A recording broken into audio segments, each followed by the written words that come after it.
I'm here with Ken Larsen. We're outside the Liberty Senior Center, and he is running for governor. He has secured the Libertarian Party of Utah's nomination to run as governor. What qualifies you to be governor of Utah, Mr. Larsen? I'm old enough. I'm a citizen, and I live in Utah, and that's what the state constitution requires, and so I am constitutionally qualified. I'm also a very strict student of the Constitution, and I'm very upset with the way we've been ignoring the Constitution, and I think it's time for somebody who knows what the Constitution is to be considered qualified for governor. Okay, and you've been an activist and a politician for a very long time. You've ran for governor on numerous occasions and other offices of power. Yes. How long have you been activating?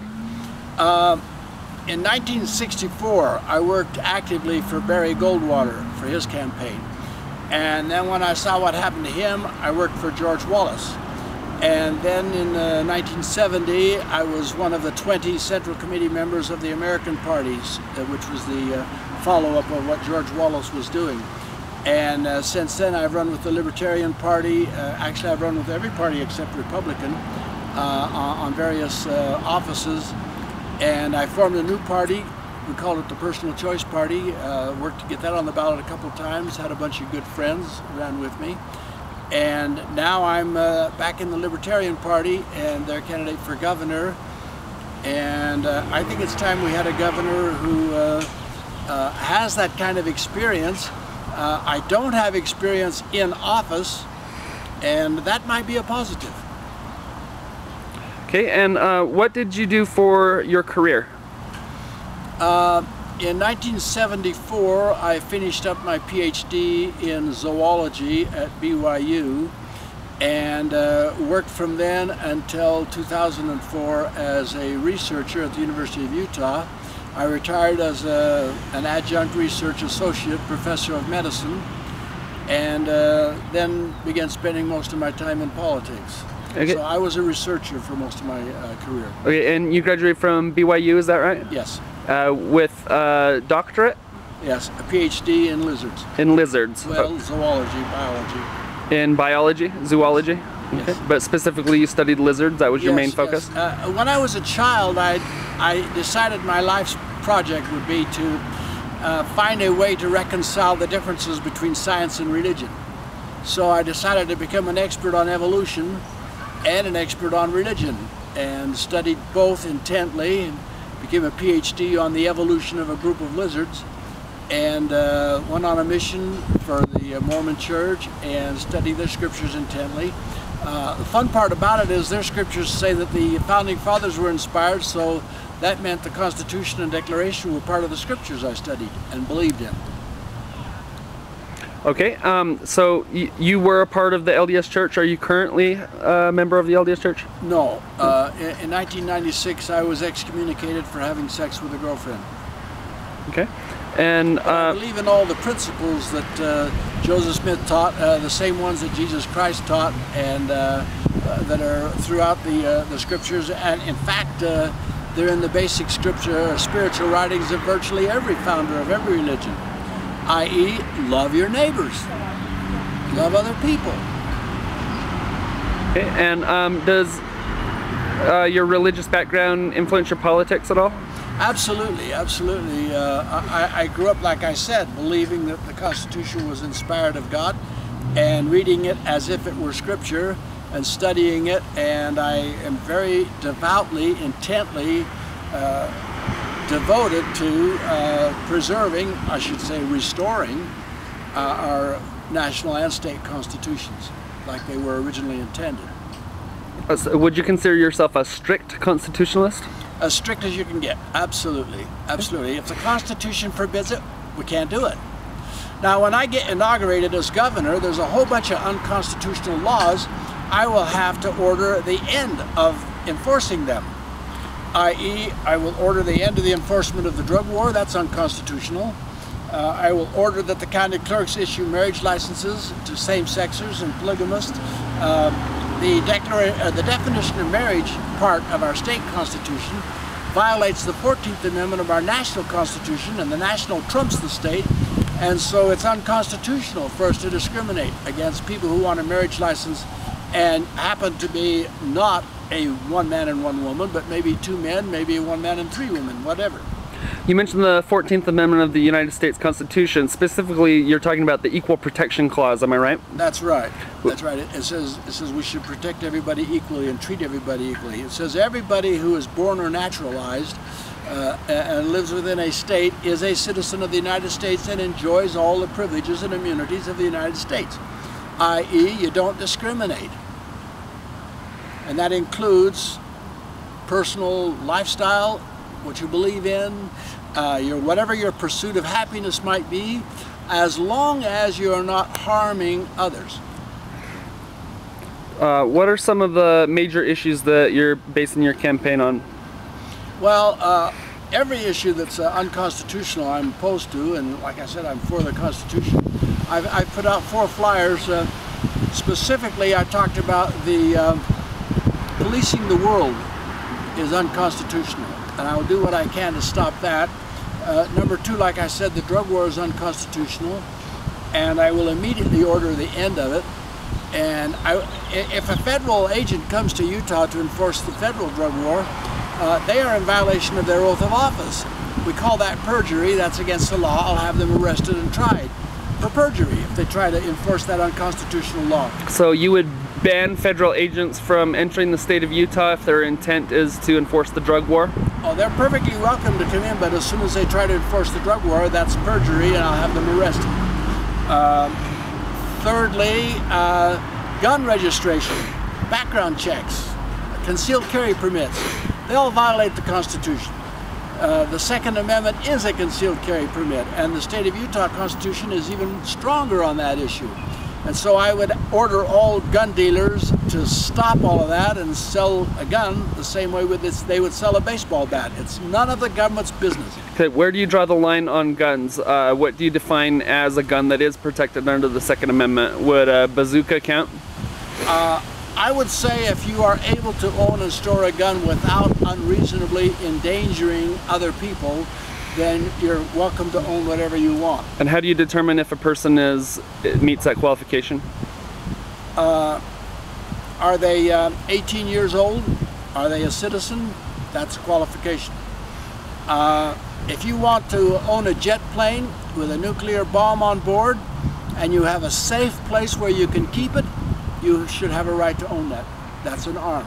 That's a weapon. Now, a nuclear bomb that has the power to kill, you know, 1 million, 2 million, you know, in the right spot, millions of people. Yes, in one blow, and an individual should have the right to own that?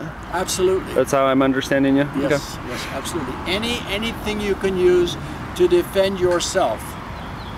And if the national government is going to threaten us with nukes, then it might not be a bad idea for a few of us to have nukes. We could say, oh, we'll threaten you back. That's what our founders did in 1776. They used all the weapons at their disposal, everything they could get, to fight against the British, including battleships, including cannons that can kill more than one.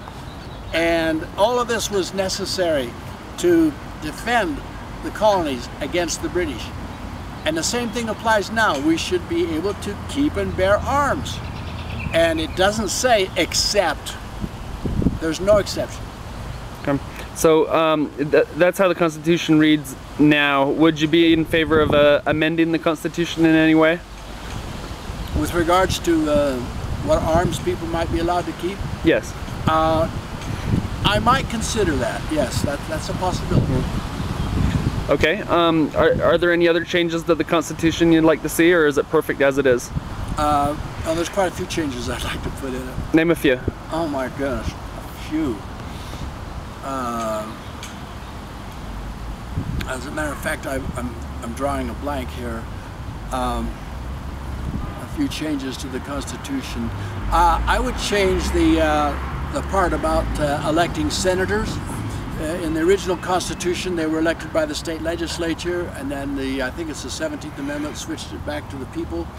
I would not only have the state legislature elect the senators, I would say they can keep them in as long as they want, and they can take them out whenever they want, and they can give them extra rewards, and they can penalize them by subtracting from their pay. In other words, they are employees of the state. I would not give the senators any money from the federal budget. I would let the states decide what to pay them and how to pay them, and if they don't like something they did, they can say, your replacement will be there tomorrow at 8 a.m. They should be totally under the control of the states. That way we have a balance between the will of the people in the House and the will of the states in the Senate. We've lost that balance. I would revoke the income tax amendment.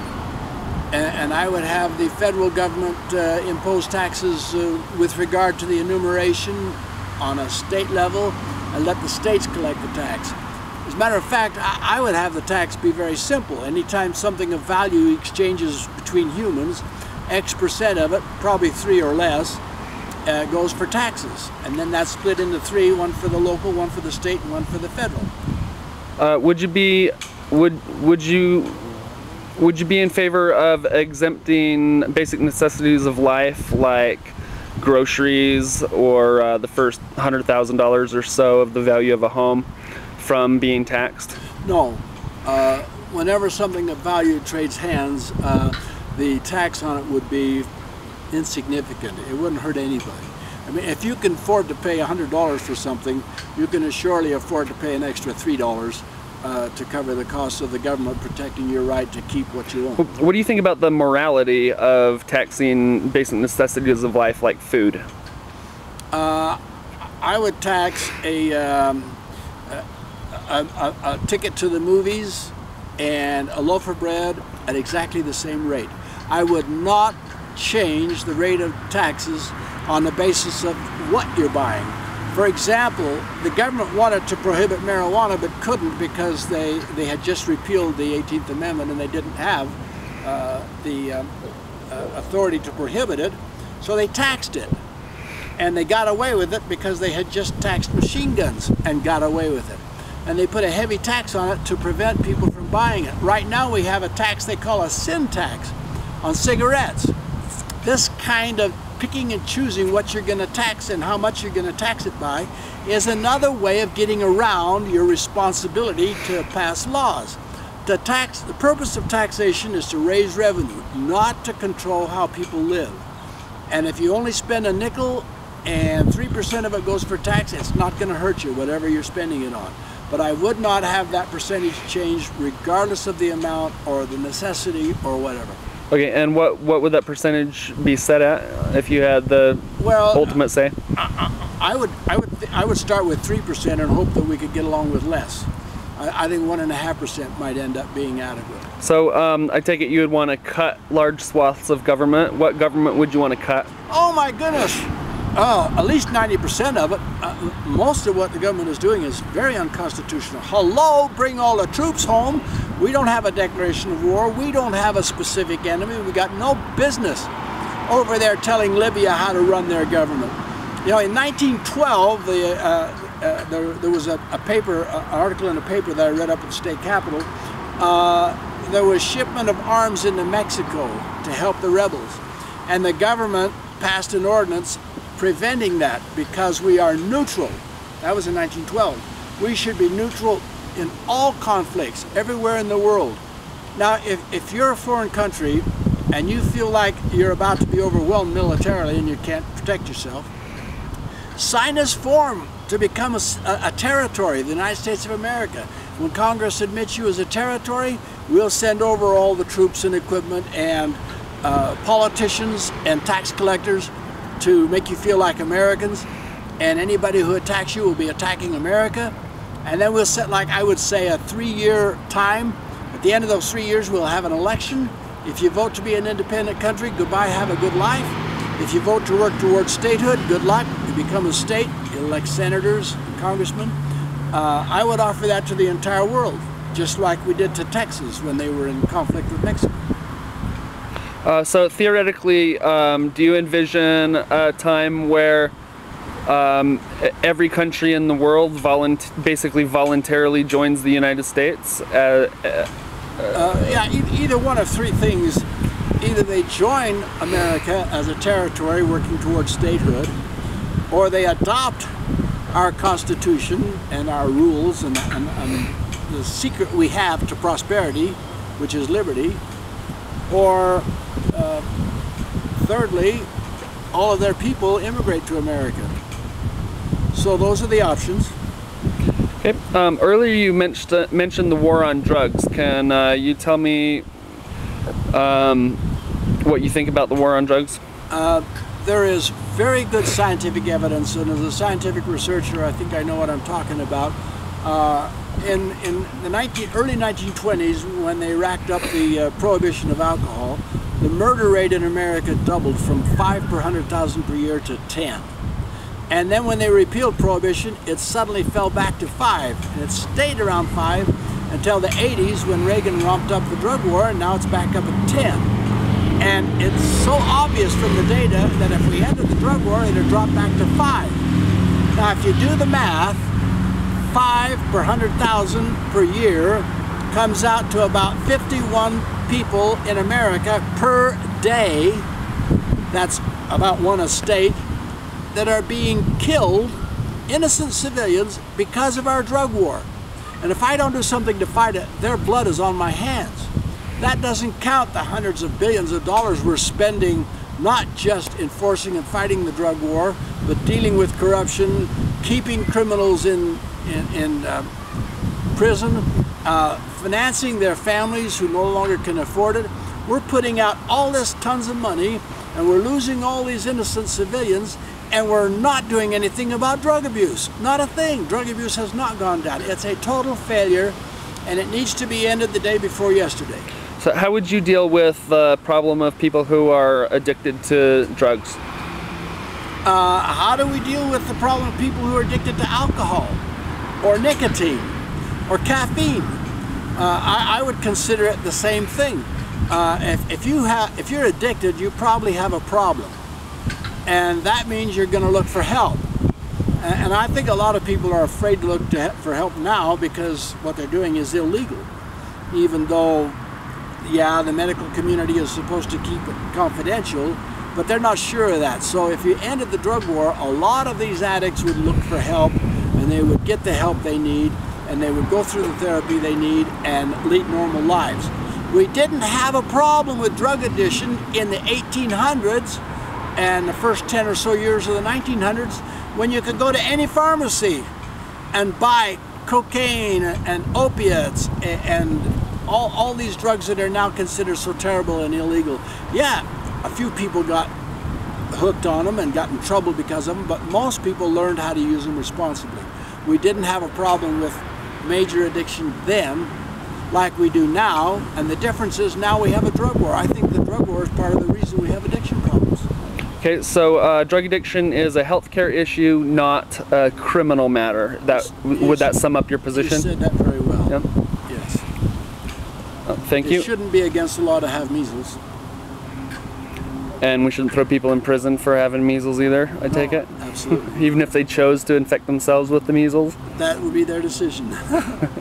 Okay.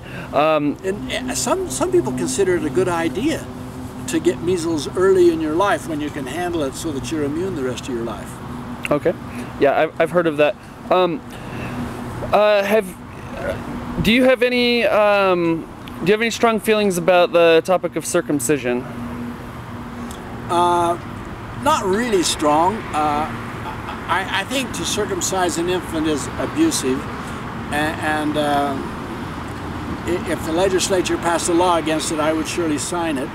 I think circumcision should be a personal choice, and I think people should be adult and able to make that decision. Let's talk about possibly 14 with parental guidance, otherwise 18. If you want to be circumcised, if that's part of your religion, I think your parents should let you wait until you're old enough to make that decision. I mean, even the Mormons wait till somebody's 8 years old before they think they can be accountable before they baptize them, unlike other Christians who baptize infants. and not giving them a choice. I would say give everybody a choice. I think circumcision is abusive. I think it's like cutting off a finger. It limits your abilities to enjoy life. And my little brother was circumcised at the request of his wife, and he told me that it made sex a lot less fun. People who've been circumcised since childhood don't know that. They don't know what they're missing, and they should have a right to make that decision on their own rather than have it imposed on them. Thank you. Thank you. Would you consider yourself an intactivist on that matter then? Intactivist. Intact activist. Anti-circumcist? Uh-huh. Yeah, I would preach against it, but I would allow people the freedom to be circumcised if they want. As an adult? Yes. Would you be in favor of a ban on routine neonatal infant circumcision? I would. Yep. All right, thank you. Is there anything you'd like to add? Anything that we haven't talked about that you want to go into before we end this interview? There are a lot of people who consider themselves oppressed minorities, and they're working as hard as they can to get equality, to get respect.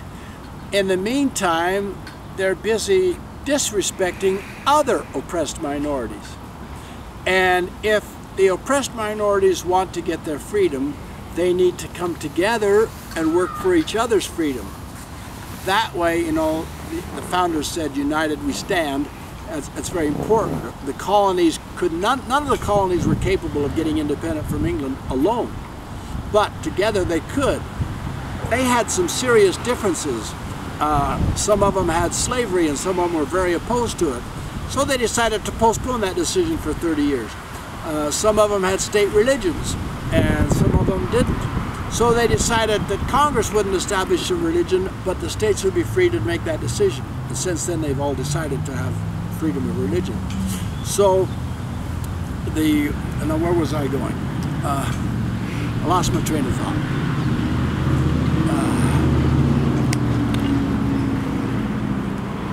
What was I saying? Turn it down, shut it off, edit this.